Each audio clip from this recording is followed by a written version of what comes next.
Bonjour, bienvenue dans cette formation en ligne consacrée à la gestion de la mobilité urbaine dans les villes africaines, issue d'un partenariat entre la CODATU, l'AFD, l'Université Sangor et l'Agence universitaire de la francophonie. Alors pour introduire l'ensemble de la formation, je vais montrer les principaux enjeux quantitatifs de la mobilité dans les villes africaines et puis vous proposer une sorte de panorama de l'ensemble des politiques publiques que l'on observe de par le monde. C'est donc ambitieux et je ne vais pas rentrer dans certains aspects qui seront ensuite approfondis dans des modules spécifiques. Je vais plutôt essayer de mettre en évidence les leviers d'action majeurs qui peuvent permettre aux villes africaines d'éviter les erreurs réalisées ailleurs et d'anticiper sur les évolutions longues. Alors tout d'abord, il est utile de se donner une représentation visuelle de ce qui est en train de se passer en Afrique, à savoir une urbanisation à rythme soutenu. La population des villes africaines augmente de manière spectaculaire dans tous les pays, comme vous le voyez sur ce graphique. Les Nations Unies estiment que la population urbaine en Afrique est ainsi passée de 33 millions en 1950 à 286 millions en 2000 et va atteindre 1,5 milliard en 2050. C'est un immense chantier pour le développement durable. Mais c'est aussi le taux d'urbanisation qui augmente fortement. Dans de nombreux pays africains, environ 1 habitant sur 3 habite en ville actuellement.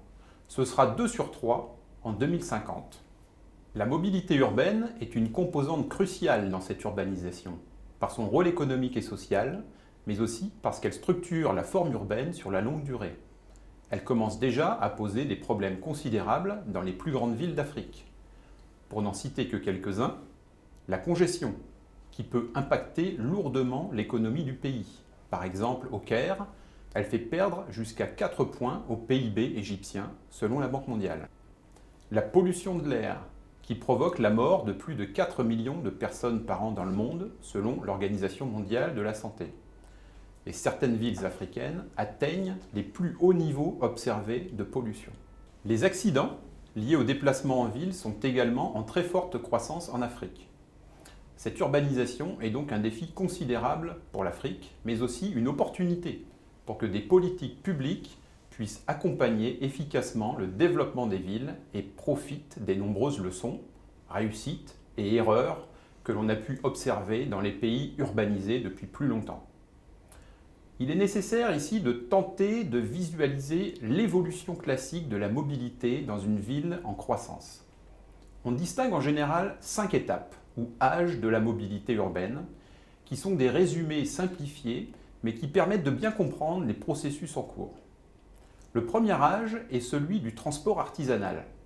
Des transporteurs individuels proposent petit à petit leurs services pour compléter la marche.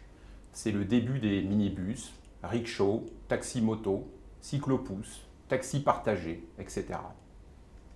Si on représente les parts modales classiques sur un graphique, on observe de manière très simplifiée, comme sur ce graphique, qui représente des tendances générales, que la marche est le mode hyper dominant dans cette ville qui est encore peu étendue.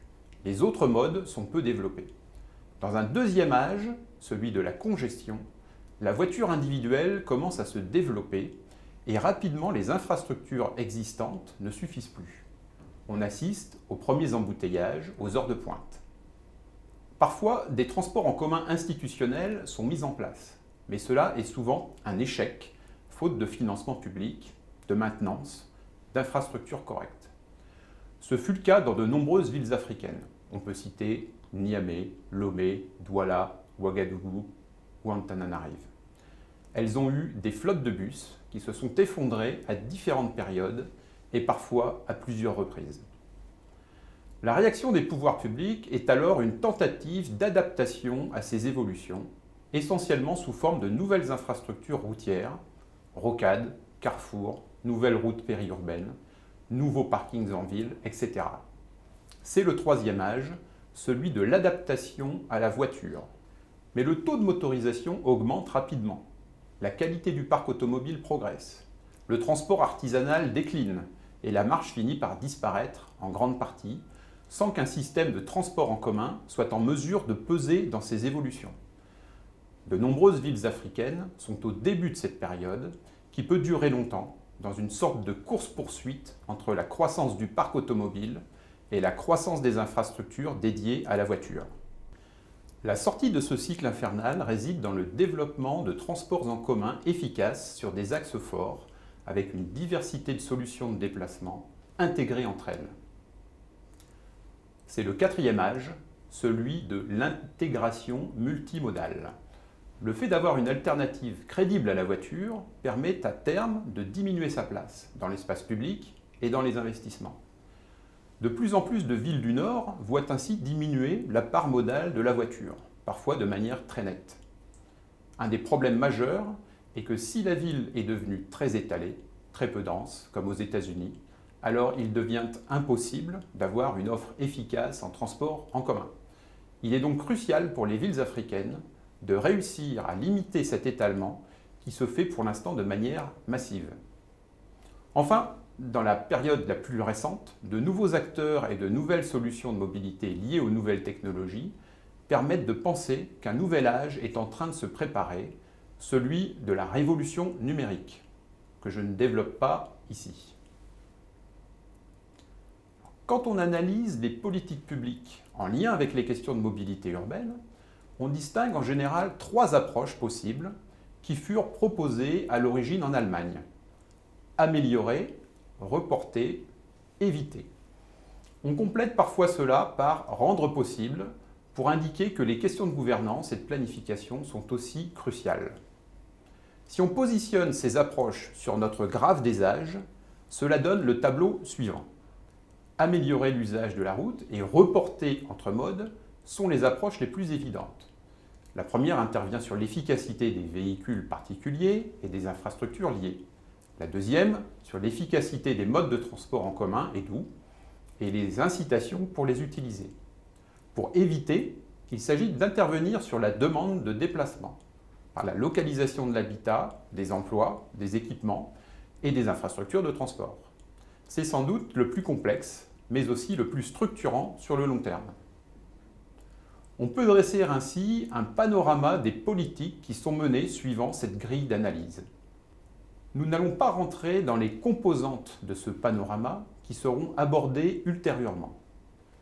Ce qui est le plus important pour les villes africaines dans cette présentation globale, c'est de pouvoir anticiper sur ce qui va se passer et d'éviter les erreurs et incohérences de politique publique. Je voudrais en signaler plusieurs. Tout d'abord, dans l'approche éviter, de nombreux pays ont rêvé et parfois tenté d'empêcher l'urbanisation. Cela a toujours échoué et l'on sait maintenant qu'il est bien plus efficace d'essayer d'organiser une urbanisation bien conçue plutôt que d'essayer de l'empêcher. Cela suppose d'investir tôt et de manière coordonnée et planifiée dans les infrastructures, tout en favorisant la densité urbaine. Ça dépasse donc largement la question des transports. Dans le report entre modes, on a eu de nombreux cas de lutte perdue des pouvoirs publics contre le transport artisanal, considéré comme informel et à interdire. On considère aujourd'hui que souvent le transport artisanal rend de fait un service important à la population, avec des tarifs peu élevés, et qui plus est sans la subvention publique qui est indispensable au transport institutionnel. L'enjeu est donc de le professionnaliser et l'améliorer plutôt que de le supprimer. Entre le report et l'amélioration, on a eu des politiques publiques qui ont consisté à adapter la ville à la voiture et qui furent souvent en contradiction avec les tentatives anciennes ou plus récentes de développement du transport en commun. On note ensuite d'en reporter l'arrivée de toute une série de politiques contraignantes visant à diminuer la place de la voiture. Les tarifs, la limitation des places de stationnement au centre-ville, les parkings relais en périphérie, l'élargissement des trottoirs au détriment des voitures, les péages urbains par exemple. Du côté du rendre possible, on peut noter deux étapes majeures. Le début d'une véritable gouvernance des transports urbains, qui souvent se heurte à un éclatement des compétences et des acteurs entre les ministères, agences de l'État et collectivités locales. Il s'agit en général de la création d'une autorité organisatrice des transports, AOT. Plus tard, une autre étape consiste à créer une autorité organisatrice de la mobilité, aux compétences plus nombreuses que celles de l'AOT, comme la gestion du stationnement, et avec une plus grande intégration au reste de la planification urbaine. Voilà, au final, ce schéma permet de résumer une bonne partie de ce qui va se passer dans les villes africaines. Les grands types de politiques publiques, les opportunités, un certain nombre d'erreurs à essayer d'éviter, et peut-être des raccourcis possibles. Certaines parties seront approfondies dans la suite de la formation et vous pouvez consulter le schéma en détail en le téléchargeant.